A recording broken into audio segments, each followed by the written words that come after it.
Bienvenue dans le Milkaverse et bienvenue dans la Safe Place les amis, ici Milka pour vous servir. J'espère que vous allez bien. Aujourd'hui on se retrouve pour une toute nouvelle vidéo, mais avant toute chose les cocos, les cocottes, je voulais vous souhaiter une très belle année 2023. Franchement je vous souhaite vraiment tout l'amour du monde, la paix, la joie, la réussite, la santé surtout, c'est très important. Et vraiment ça va être une année archi bien, je le sens, ça va être vraiment cool. Vraiment je le sens bien, 2023 je le sens bien. Pour nous, pour vous, pour moi, ça va vraiment être cool. Donc on est de retour du coup sur la chaîne YouTube Le Milkaverse. Et aujourd'hui on parle de vision, on parle de vision board, on parle de déclaration aussi. C'est parti pour cette vidéo. Avant tout, on passe au générique. J'ai testé un nouveau truc les gars, je sais pas si vous allez aimer mais...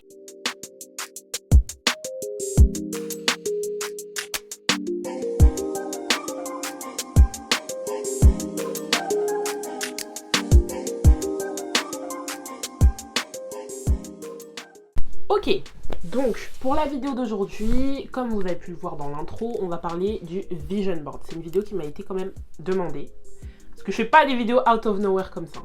Donc c'est une vidéo qui m'a été demandée. On a parlé du bilan dans la dernière vidéo. Je vous invite d'ailleurs à aller la regarder si vous ne l'avez pas vue. Franchement, allez vraiment la regarder parce qu'elle fonctionne pas bien. Elle fonctionne pas bien, oui, la dernière vidéo. Donc allez la regarder. Comme ça, vous savez comment est-ce qu'on fait son bilan. Et c'est important de faire un bon bilan avant de passer au vision board. Ok, donc aujourd'hui on parle de vision, on parle de vision board. On va définir c'est quoi un vision. J'arrive plus à parler français. Donc on va voir du coup qu'est-ce qu'un vision board, pourquoi faire un vision board, comment faire son vision board. Ok, donc qu'est-ce qu'un vision board? En gros un vision board c'est tout simplement un tableau de vision. C'est un tableau avec plein d'images et aussi des mots-clés.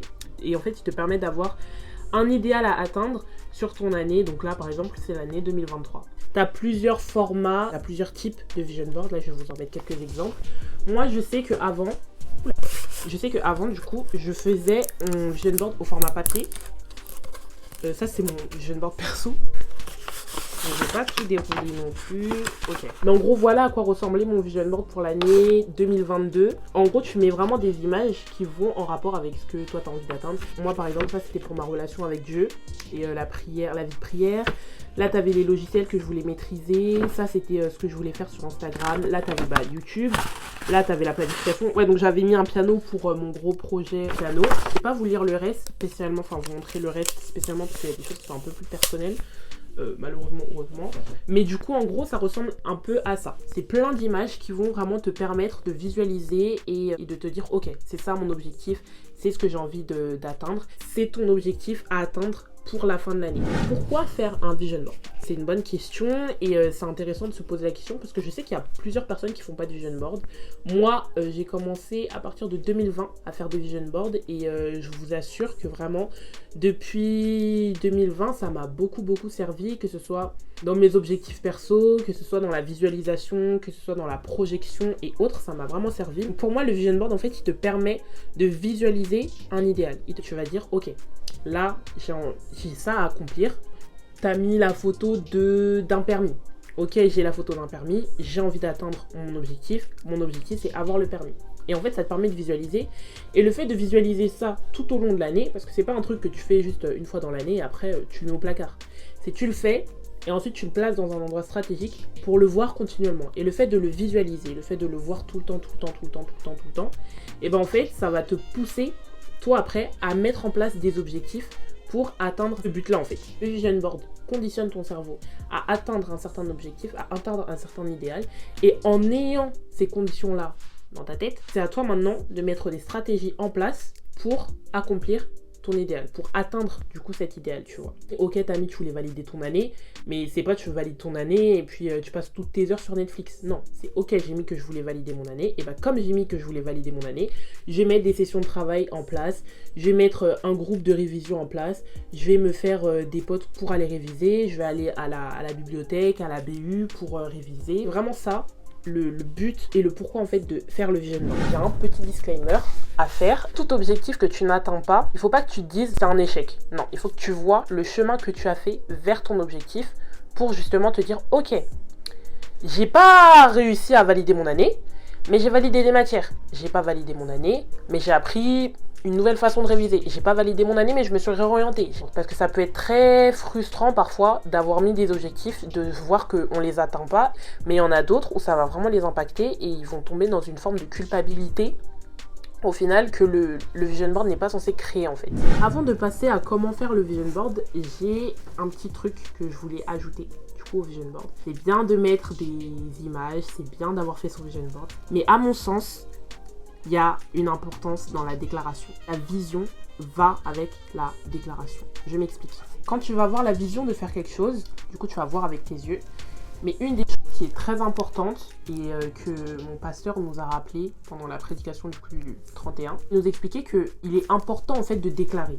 Et quand tu vas parcourir par exemple les Écritures, mais surtout quand tu vas regarder même autour de toi, il y a vraiment une puissance dans la déclaration. Il y a un proverbe, 18-21, qui nous dit que la mort et la vie sont au pouvoir de la langue. Et je vais pas m'attarder sur la partie après qui est celui qui aime en mangera les fruits. Quand tu comprends que la mort et la vie sont au pouvoir de la langue, c'est là où tu comprends l'importance de la déclaration. Quand tu sais que la langue, elle a ce pouvoir-là de tuer quelque chose, il faut être très vigilant avec la façon dont on proclame. En fait, quand tu vas faire ton vision board, il faut pas que tu dises « Bon, je le fais, mais je vais pas atteindre ça. Bon, je fais, je vais faire plus de sport, par exemple, mais j'ai peur d'aller à la salle toute seule. Je mets que je dois lancer tel truc, mais je suis pas sûre que ça va fonctionner. » En fait, automatiquement, ça sort de ta bouche, eh ben, il faut pas s'attendre à ce que ça fonctionne. Hein. Il faut pas s'attendre à ce que le vision board, parce que c'est pas un outil miracle non plus le vision board. Hein. C'est toi qui prends la décision de poser des images, c'est toi qui prends la décision aussi d'atteindre cet objectif. C'est-à-dire que ok, ça va être posé dans ta chambre ou sur ton bureau ou autre, mais après maintenant c'est à toi de prendre la décision, ok, j'ai envie d'atteindre tel objectif, je mets en place telle stratégie, et quand je sais que je vais atteindre tel objectif, je le proclame. Ouais, j'ai envie d'avoir un nouveau travail. Quand tu vas coller ton image, quand tu vas choisir ton image pour le nouveau travail, quand tu vas le mettre sur ton vision board, il faut que tu proclames et que ça sorte de ta bouche, j'aurai un nouveau travail. Pas je voudrais.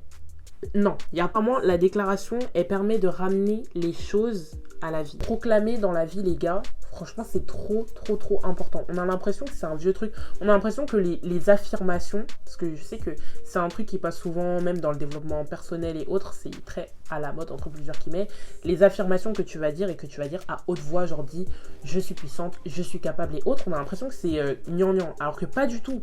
Les personnes qui sont capables de proclamer et d'affirmer ces choses-là à haute voix et qu'ils le disent par exemple en se regardant dans le miroir, vous allez voir qu'ils ont une assurance qui va être différente de personnes qui vont pas du tout proclamer. Ça veut dire que les personnes qui vont avoir l'habitude de proclamer, ok, je suis capable, je suis capable, je suis capable, vous allez voir qu'ils vont vraiment toucher et palper ces choses-là, parce qu'il y a vraiment une puissance dans la proclamation, et c'est pour ça qu'en plus du vision board, je vous invite vraiment à proclamer sur vos vies. J'aurai mon permis en 2023, je veux aller à l'étranger, j'irai à l'étranger, je voyagerai.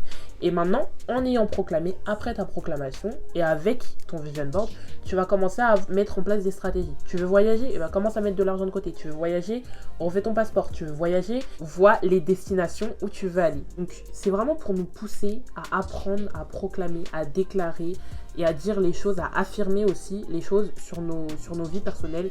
Vous allez voir que ça va vraiment être un game changer. Si tu dis je vais tout casser cette année, c'est sûr et certain tu vas tout casser.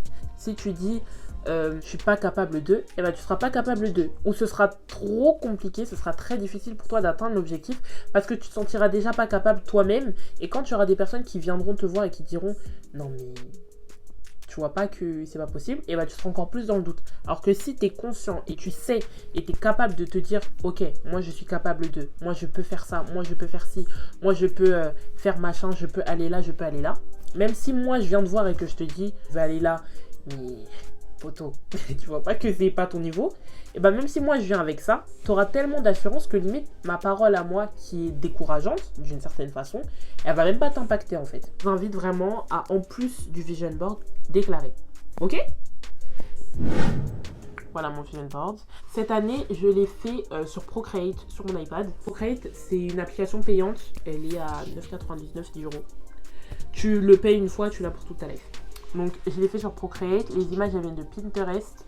En gros, comment faire son vision board, c'est plein d'images. Déjà, il faut savoir ce que tu veux. Donc tu vas aller sur Pinterest. Tu vas sur Pinterest. Moi, par exemple, un de mes objectifs, c'est d'augmenter mes skills en montage. Donc, c'est vraiment avoir de nouvelles capacités. Excusez-moi, avoir de nouvelles capacités et travailler encore plus par rapport à YouTube. Donc, je vais prendre une image en rapport avec le montage. Je vais télécharger l'image qui va se retrouver du coup dans l'image téléchargée. Ensuite, je vais aller sur mon application Procreate. Bon, là, mon vision board en soi, il est déjà fait et autres. Donc, voilà quoi. Mais c'est juste histoire que vous puissiez avoir... quelque chose. Du coup, je vais insérer la photo. Hop, elle sera présente là. Et ensuite, je vais la poser sur mon vision board. Et après, je fais ça avec plein d'autres images. Tu mets tous tes objectifs, tu peux ajouter à l'écrit. Ne vous inquiétez pas, je vais vous faire différents tutoriels en réel, je pense. Vous pouvez utiliser Canva. Pinterest, c'est gratuit dans tous les cas. Et vous pouvez utiliser Canva ou Word ou Page pour ceux qui utilisent Page. Prenez le temps d'être calme, tranquille, posé, à tête reposée. Faites vos bilans, laissez l'année 2022 là où elle est. On est en 2023, c'est vraiment la porte ouverte à plein de résolutions, c'est la porte ouverte à plein de choses, c'est la porte ouverte à de nouvelles expériences, à de nouveaux objectifs, à de nouveaux challenges et c'est vraiment le moment de sortir de sa zone de confort. Mettez sur votre vision board des choses qui vous rendront fiers parce que c'est aussi ça l'objectif, c'est être fier de soi et être fier de la personne qu'on est en train de devenir. Et bien évidemment, il faut aussi prier. Hein. Il faut prier. Hein. Moi, je vous dis en rigolant, mais il faut vraiment prier. Moi, je sais que quand j'avais fini mon vision board en 2022, j'avais pris un bon temps de prière juste après, où j'avais vraiment recommandé encore une fois mon année. C'est hyper important aussi de placer Dieu au centre de vos projets, les amis. Parce que sans Dieu, franchement, c'est wow. Je dis pas que parce que tu places Dieu, tout sera rose. Hein. Que nenni. Mais quand tu as placé Dieu, en fait, tu as ce facteur X là qui est présent et qui va te permettre en fait d'atteindre, même si c'est dans 5 ans, 3 mois, 4 mois, 1 an, 3 ans ou autre, tu atteindras tes objectifs.